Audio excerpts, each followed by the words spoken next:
Good evening, manifestors.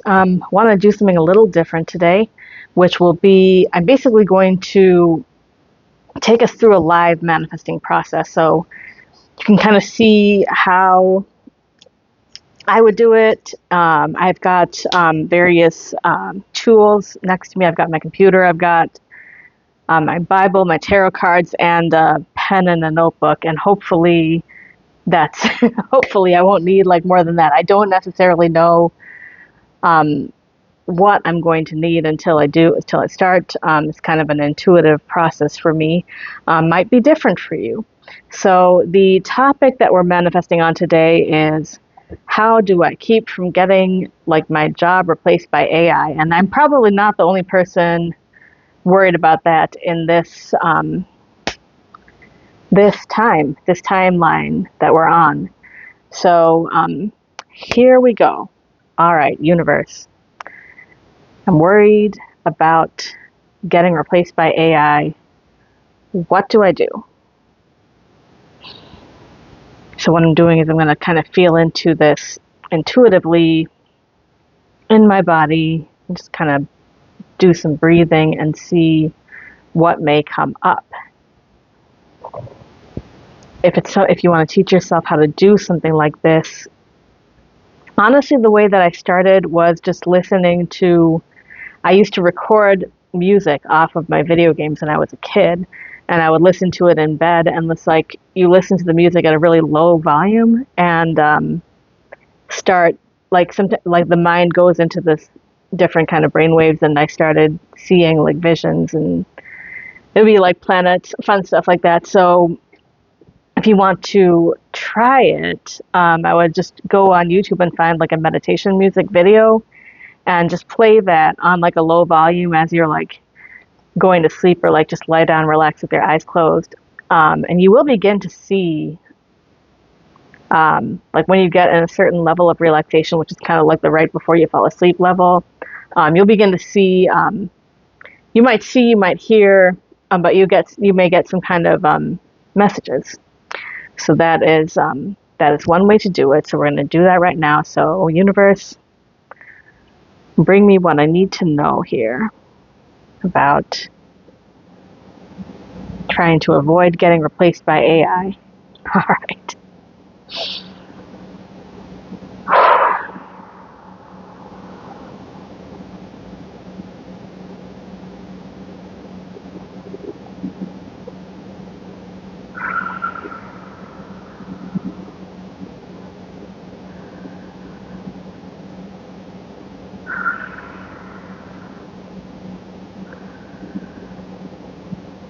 I sometimes like move my body um, and just focus on the movement.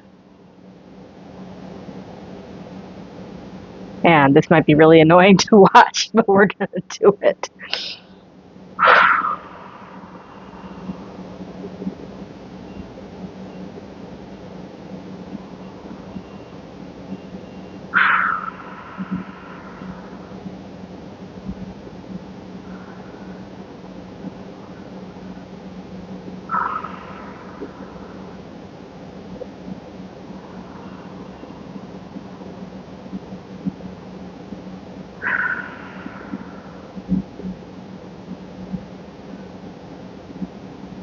The message is, what is there to be afraid of? The light of all creation is within you. So we don't need to fear technology. Technology will move on, but there is always a place for you to go. I think that the way that I interpret that and what I saw was like just the light of the moon, the full moon. And it's like the light of creation is within a human being. AI can synthesize, it can't create. Only humans can create consciously and like creatively. So you can't be replaced. I mean, your job could be replaced if your job was like kind of a rote, um, repetitive kind of thing, but like that's probably a job you didn't want anyway. So getting in touch with human creativity, I feel like that is an answer to this. So tell me more about that. Tell me more. Tell me what I need to know about this light of creation. How do we create? Like people who are viewing this video, like what can I tell them? Like how can they tap into that creativity?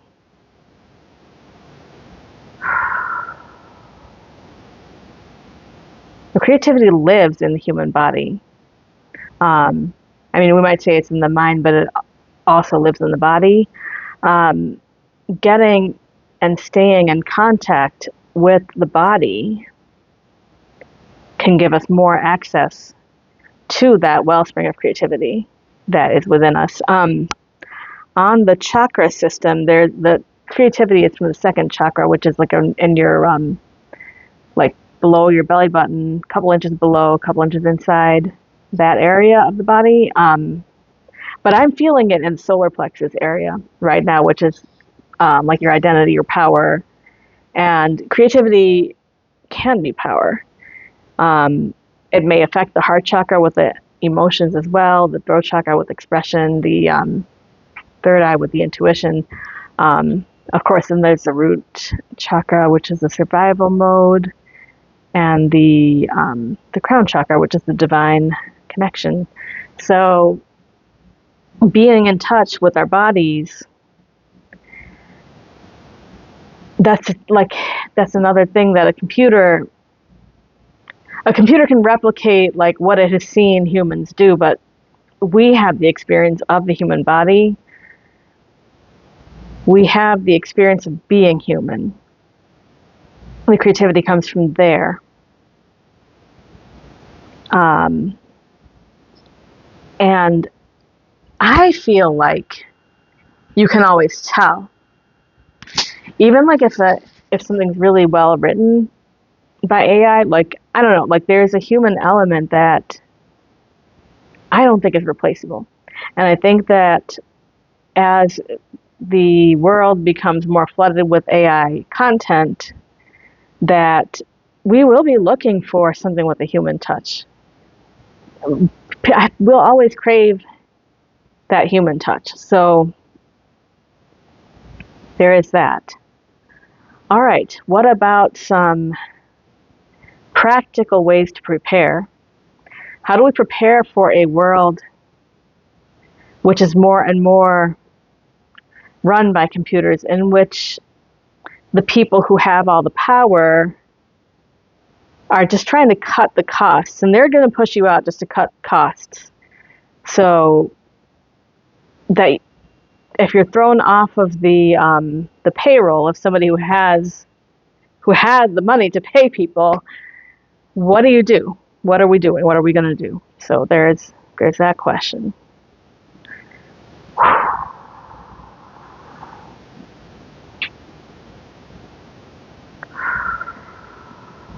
How do we prepare? How would someone prepare if, for example, you don't have savings, you don't necessarily know anyone that could like hire you right away? How would a person in that situation prepare?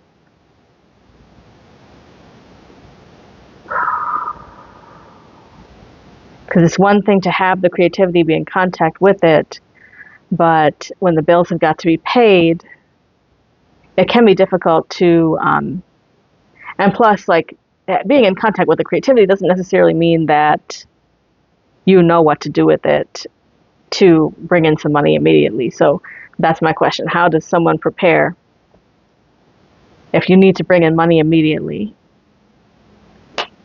Let's see.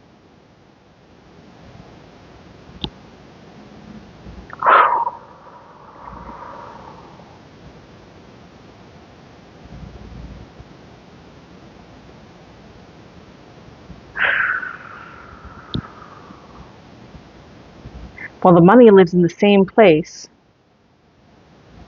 where the creativity lives.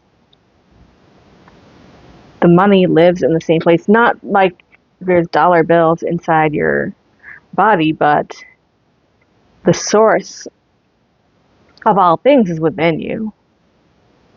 Source of all things is within you. And you get the money by manifesting. So it would be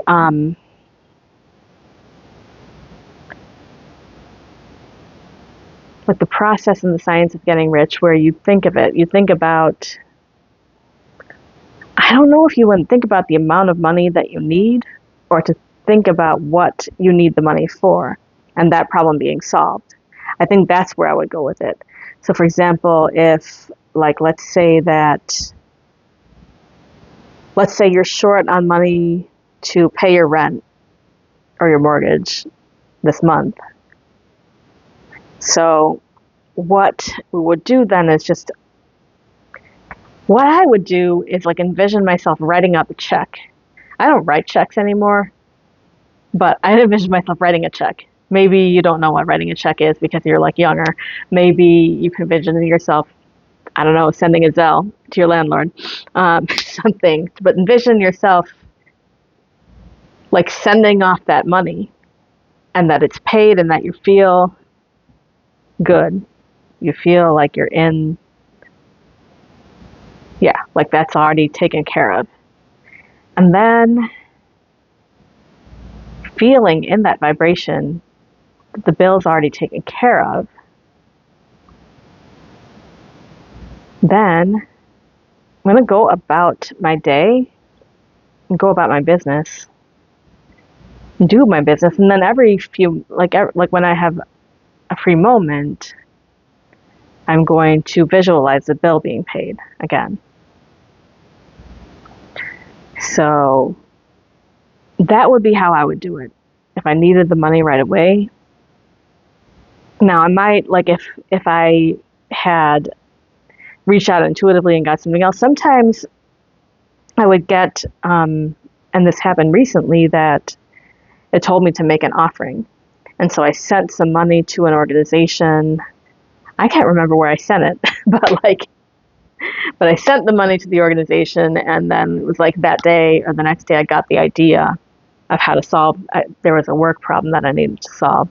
It has not been solved yet, but I got the idea. I know what the goal is. It's a big, hairy, audacious goal, like kind of 10x the production that I had before. We'll see. I'll update you guys on that too. But back into right. If our job is being replaced by AI, it is almost like it may force us to go within and to get in contact with those inner resources, with the that inner creativity, with that inner intuition, that access to the universe. So knowing that, what would I do?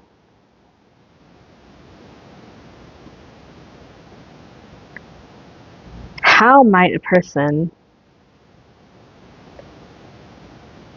knowing that the source of all good things is within, knowing that if money is needed, that can also be created from within.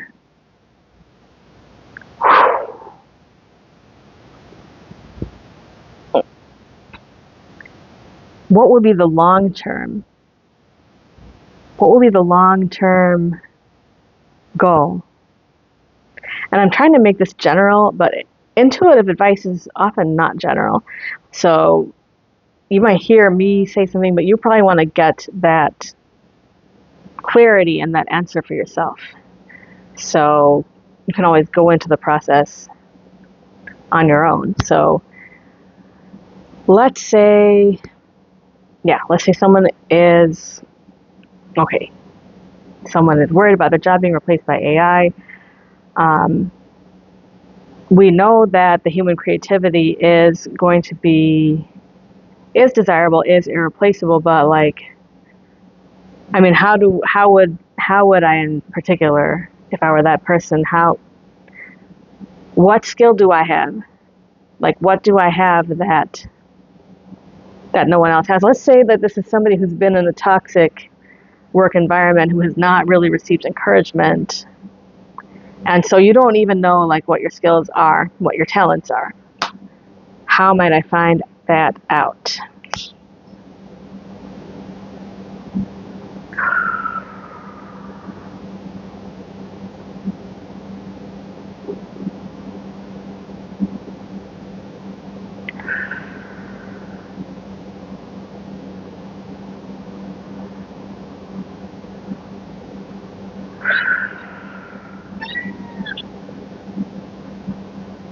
I don't know if you hear Chicky Wing. She's talking to me. But what I'm getting is it doesn't matter. Like, it doesn't matter. And that might just be for me, but it's like it doesn't necessarily matter if you don't know what your skills are. Just to take that next leap, it might just be like, what do you want to do? What makes you feel joy? What is like the next safer place that you can like regroup for a while, and like trust that the next answer will come.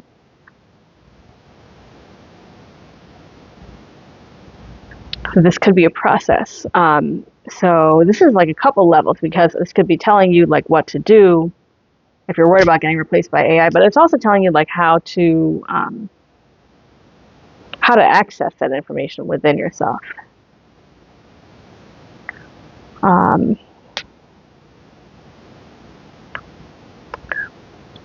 feel like we need at least one more question.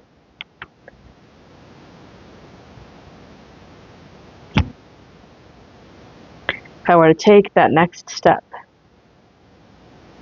what is the next step? Literally, what is my next step here?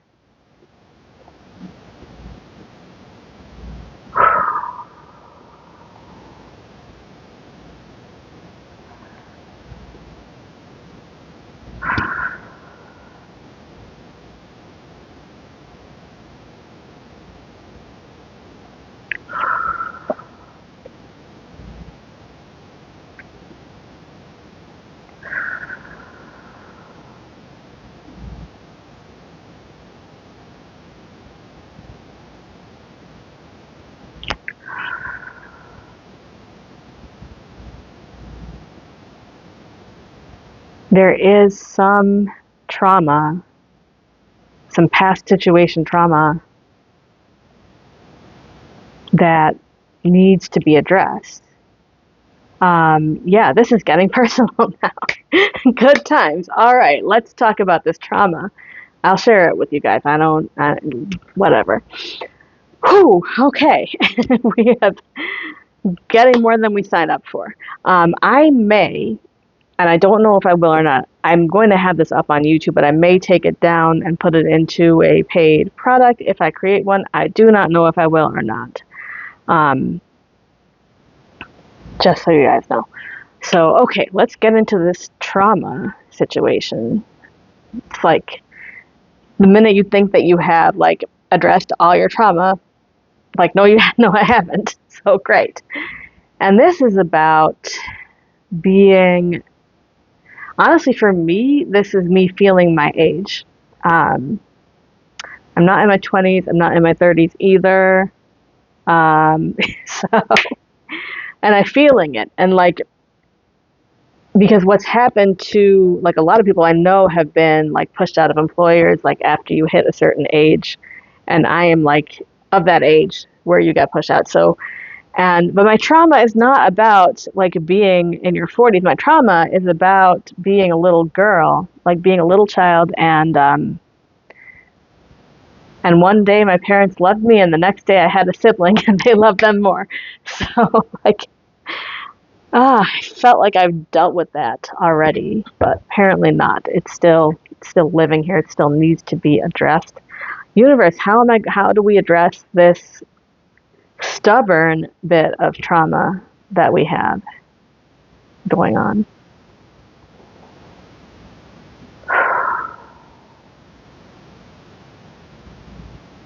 Like feeling less desirable, less useful. It's really less useful. There was a certain point in my childhood where I had a dream, and it was a crazy dream. I dreamed that my sisters grew up and I was still a kid, my younger sisters. I was like, I woke up and I was like, this is horrible. And yeah, and so then, and I feel like I started manifesting off of that bad dream after I had it. So yeah, how do we just, because that was a bad dream, it came from the devil, almost certainly. So we can just let it go. We can just let it go. Just give it back to the universe. There is a Bible verse that I have to look up.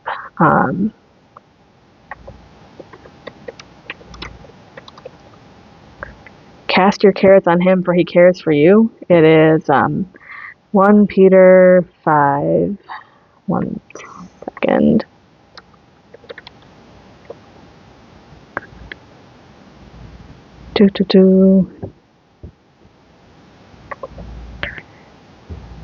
This is something I use all the time, but I have to remember the exact verse. It says, humble yourselves, therefore, under God's mighty hand, that he may lift you up in due time. Cast all your anxiety on him because he cares for you.